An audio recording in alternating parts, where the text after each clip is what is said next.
Then, you are asked to calculate for the percent phosphoric acid present in the sample. So this problem is an example of an acid-base titration. Okay? So just like what we did with your experiment, the first thing that we need to do is to set up the chemical equation for the titration. So the equation for the titration is H3PO4 reacting with sodium hydroxide. So since this is an acid-base reaction, we expect that it will follow your double displacement reaction and your product will be Na3PO4 plus H2O. So check the reaction whether balanced or not. If it is balanced, then no problem. If it is unbalanced, then we need to balance the reaction. And you will know that this reaction to the board is not yet balanced because on one side, you have only one atom of sodium, on the other side, you have 3. So all you have to do here is to add 3 here for your sodium hydroxide. And then you also need to add 3 for H2O. So all in all, you have 6 hydrogens. So therefore, you need to add 3 there. So doing so, you have now the balanced chemical reaction. So you could now use this equation to calculate for percent phosphoric acid present in the sample. So we need to remember that what we can do first is to determine the moles of your sodium hydroxide. Because the number of moles of sodium hydroxide can be taken from the given on the problem, which is the volume used in the titration and the concentration of your sodium hydroxide. After you have determined the number of moles of sodium hydroxide, you convert that one to moles H3PO4. And then after you have moles H3PO4, you calculate for grams H3PO4. And then after you have grams H3PO4, you could now calculate 4% H3PO4. So these are the steps that you're going to follow when you are going to answer that problem. So we're going to calculate first for moles NaOH, which is now coming from the molarity of your NaOH multiplied by the volume of your NaOH used in the titration. So the molarity of your NaOH is 0.0500 moles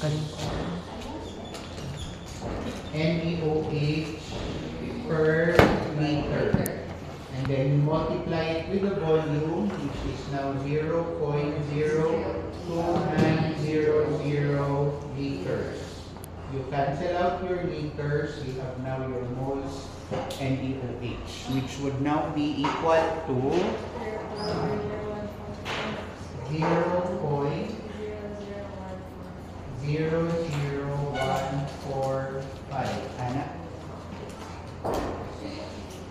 So this is moles NaOH. Sakto? Okay. Then after that, we're going to calculate for your moles H3PO4. So moles H3PO4 is equal to the moles of NaOH, and then you multiply that moles NaOH by the stoichiometric coefficients. So we know that for every 3 moles of NaOH, it will react with 1 mole of H3PO4. So our equation will become 0.00145 mole of NaOH multiplied by 1 mole of H3PO4 divided by 3 mole of NaOH. So we cancel out your moles NaOH. We have now your moles H3PO4, which is equal to 0. Kailangan ba 0? Tulo. 0, 0, 0, 483 moles H3PO4. Okay? Then, we go now to grams H3PO4.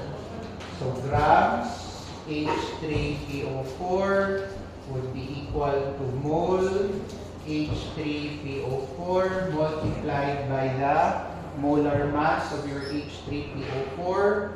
So you have 1 mole of H3PO4, which weighs how many grams? Sila to?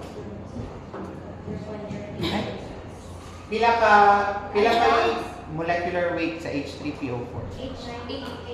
98?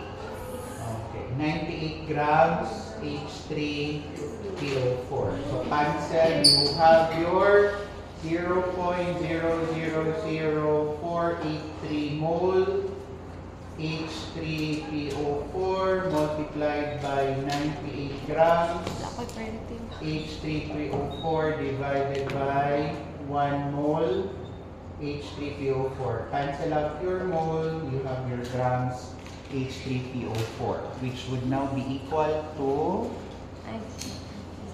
0.000483 times 98. 0.0473. This is your grams H3PO4. Then, we will now calculate for percent. So, percent H3PO4 is equal to gram H3PO4 divided by gram sample times 100. So, gram H3PO4 is 0.0473 grams divided by 0.300 grams times 100, which will give us 15.77. 15.8. 3 kasi 15.8. 77. 77. Okay. So this one would be the correct number of significant figures, because if you try to look at our problem, all the values there are having 4 significant figures. So we base the number of significant figures of our final answer on the least number of significant figure given on the problem. So 300.0 has 4 significant figure. Your 0.05000 has 4. Your 29.00 has also 4. So therefore, the final answer should have 4 significant figures. Questions, people of the Philippines?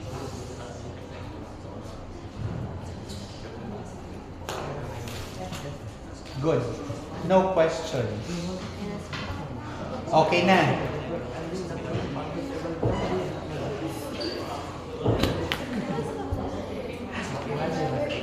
Rani, kaya Rani? Wala, sir.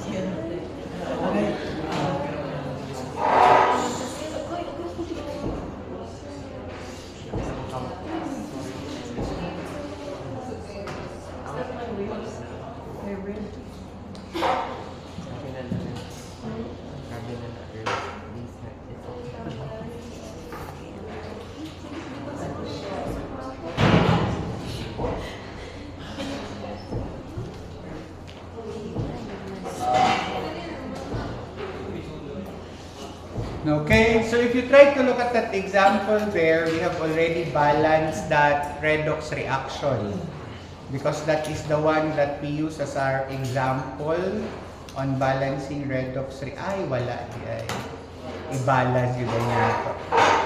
Sorry. Okay, so balance first the redox reaction. Redox siya, sir. Redox siya.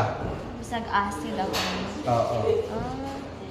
Kaya naman siya, dissolved in acid. So meaning it's an acidic medium redox reaction. Pwede na ako ma-erase? Yes. Kaya para ma-solve na ito. Ako paulit na.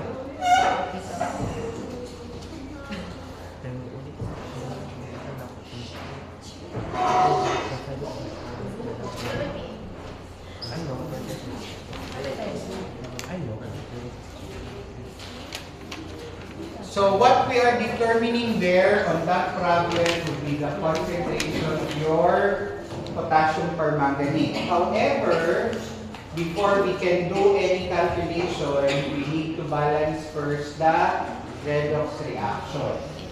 So your half reaction would be MnO4 minus, and it will become Mn2 plus. And then the other half reaction is C2O4 2 minus, and it becomes CO2. Okay? Mn balance. Oxygen not balance. So you're going to add 4 H2O plus 8 H plus. Then you have plus 8 minus 1 is plus 7. On the other side, you have only 2 plus. So that means you're going to add 5 electrons here. Correct? Do you agree? 5 electrons. Negative 5 plus 8 is negative 3. Sorry, plus 3. Then minus 1, that is plus 2. So plus 2, balance. Okay? Then here, your carbon is not yet balanced, so you add 2 here. And then adding 2 would also balance off your oxygen. So what you need is to balance the charge. Negative 2 here, 0 here. So that means this is where you're going to add your electron. Specifically, you need 2 electrons. So this will become 10 electrons plus 16 H plus 2 MnO4 minus plus 5 C2O4 2 minus, wala na, products na ta. So that would be 2 Mn2 plus 8 H2O plus 10 CO2 plus 10 electrons. Cancel out your electrons, no other common things. So this would now be our balance equation. 16H plus 2 MnO4 minus plus 5 C2O4 2 minus to give you 2 Mn2 plus 8 H2O plus 10 CO2. So that would now be our balance equation. Gamit lang. Okay? So if we try to check, you have 16 hydrogen, 16, 2 Mn, 2 Mn, oxygen is 8 plus 20, 28, then you have 10 here plus 8, 28. Okay? So balance sila tanan. Charges plus 16, 2 minus, 10 minus.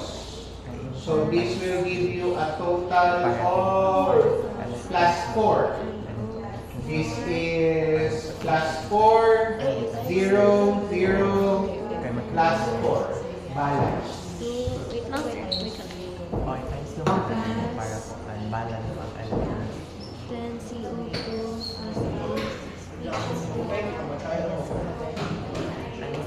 Ay, hali ko.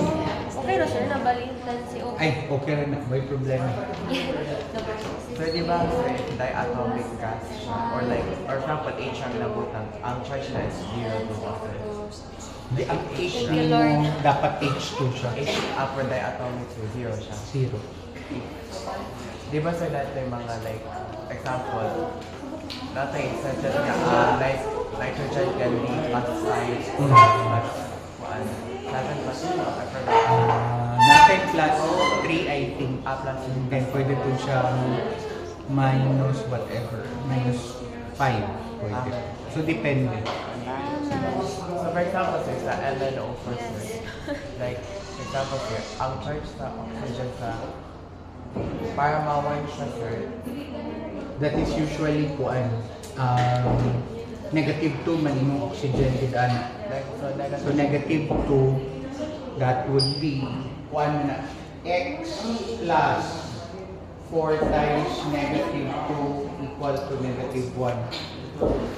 So x minus 8 is equal to negative 1. Your x would become plus 7. So the charge of your Mn there is plus 7. And it becomes 2 plus. so like, parang intuitive na, sir, na lang, sir, kung sa charger. Ano sa to? Di-multiply na to ang 2 o ang 5. Kay 5 man ang pikas, 2 man ang pikas.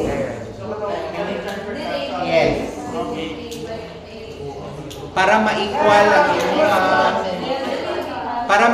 ang number of electrons that was lost and gained.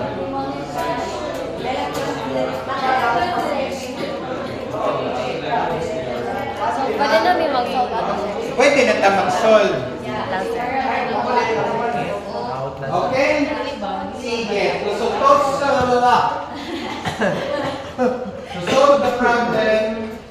What we need to do first is to determine the moles of Not to. your oxalate. Pwede ba? Yes sir. Nakay endpoint oxalate sige. Hindi pwede. Ang kinanda nato would be the moles of KMNO4, exactly 600 milligram. Moles of your C2O4 2 minus, which would be equal to gram sample, which is expected to be your sodium oxalate, then multiply it by 1 mole of C2O4 2 minus, and then the weight of your Na2C2O4. Na2C2O4. Your Na is 23, so that's 46. 24, 64. Kalimutan add ko naman ito. 134. 134. So this is 134 grams C2O4 2 minus. So your gram sample is 0.600 multiplied by 1 mole C2O4 2 minus divided by 134 C2O4 minus. So cancel out your grams, you have your mole C2O4 2 minus. 0.004478 moles. Okay? Then after that, you have your mole KMNO4, which would be mole C2O4 2 minus multiplied with the stoichiometric relationship na 5 mole of C2O4 2 minus for every 2 moles of KMNO4. Cancel out the mole C2O4, you have your one will be 0.004478 moles C2O4 2 minus multiplied by 2 mole KMnO4 divided by 5 moles of C2O4 2 minus, which will give us now 0.001791 1791 mole. Okay? Then after that, we have the moles KMnO4. We could now calculate for molarity of KMnO4, which would be mole KMnO4 divided by volume KMnO4, which is now equal to 0.001791 mole divided by 0.03400 liters.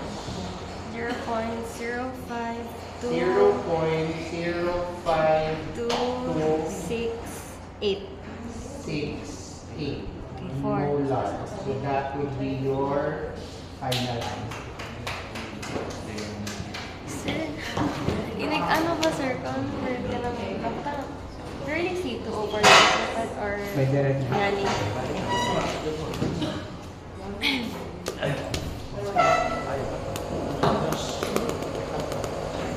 Okay?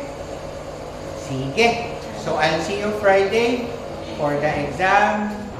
Acid-base, redox, precipitation, complexation. And then I will also post this one here. There are, I think, 3 more example problems. How we get it 4. Ako rin butangan o answer. Pero di namin pakita ang process.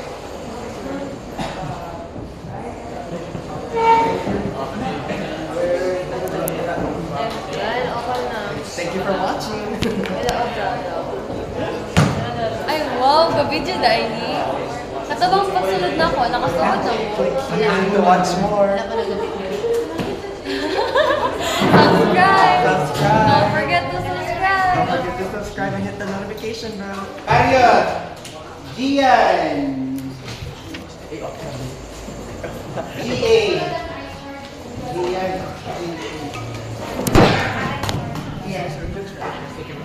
Henry!